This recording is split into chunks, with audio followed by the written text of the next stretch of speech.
ministre, le directeur de cabinet de son Excellence, Monsieur le Président, qui conduit la délégation.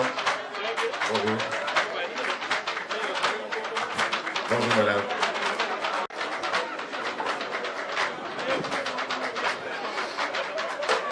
Oui.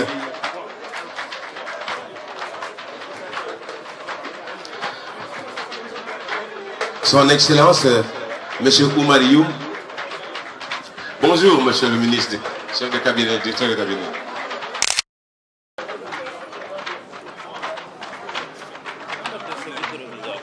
Accompagné de Monsieur Mordo. Directeur de cabinet du président de la République. Monsieur le ministre conseiller du président de la République, M. Morngom. Monsieur le coordonnateur du groupe de réflexion et d'action pour l'émergence des banlieues, GRAP-B. Mesdames et messieurs membres du GRAP, mesdames et messieurs les invités, je voudrais, après avoir adressé mes salutations amicales à chacun et à chacune de vous, vous exprimer toute la fierté et la joie que je ressens à prendre part en ma qualité de maire de ville de Pikine, mais aussi en ma qualité de coordonnateur départemental de l'APR et de la coalition Benno Bokk Yakaar aux importantes assises que vous organisez, notamment le forum dont le thème porte sur l'emploi des jeunes et des femmes dans la banlieue. La volonté d'éminents intellectuels issus de surcroît de la banlieue de créer un cadre de réflexion, perspective sur la situation de la banlieue et du pays et de proposer des actions pour l'émergence socio-économique des territoires en soi est salutaire. Par ailleurs, la mise en synergie par les membres de GRAP de leurs idées et de leurs actions à travers la formule du think tank de servir de catalyseur aux multiples initiatives et projets développés par le gouvernement dans une approche de promotion du civisme et de la citoyenneté responsable et d'une solidarité des communautés porteuses d'accès durable à des sources de revenus constantes mérite d'être soutenue et appuyée. Cette approche justifie amplement, et si besoin en est, le choix du thème du forum, l'emploi des jeunes dans les banlieues. Mesdames et messieurs, le thème choisi nous interpelle à plusieurs titres. D'abord en tant qu'édile de la seconde ville du Sénégal la plus peuplée, et ensuite en tant que politique. En 2016, la ville de Pikine comptait 1 279 829 habitants, dont 576 918, soit 45% de la population, est âgée entre 18 et 40 ans. Le marché de l'emploi local comme national ne peut absorber que partiellement cette population active et potentiellement productive.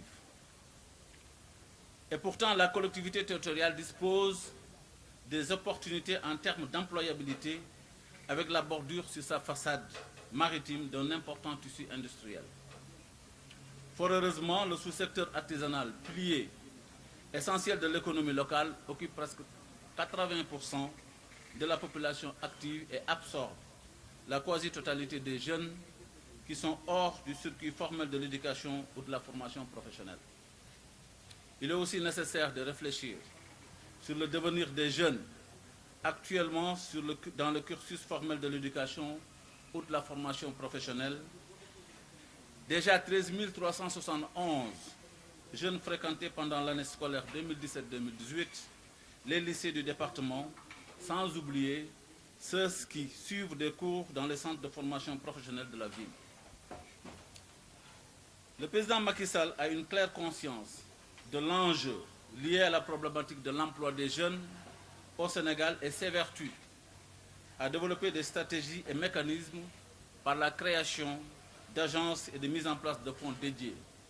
On pourrait citer l'ANPEJ, l'Agence nationale pour la promotion de l'emploi des jeunes, les DAC avec le PRODAC, la DER, qui récemment d'ailleurs a permis à son Excellence de faire le lancement des premiers financements d'un montant de 10 milliards, le PAPEJ, etc.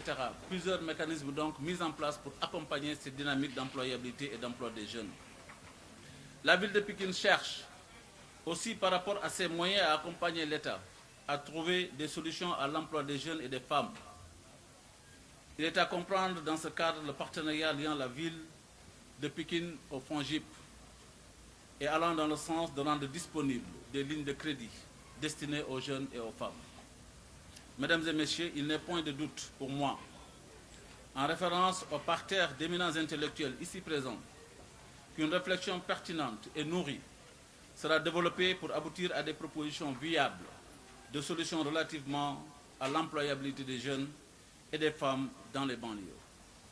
Aussi, je dis mon empressement à prendre possession des recommandations et conclusions qui pourraient servir de source d'inspiration à la collectivité territoriale pour les stratégies à concevoir dans le cadre de l'employabilité des jeunes et des femmes. Et je souhaite plein succès à vos travaux. Je vous remercie de votre aimable attention.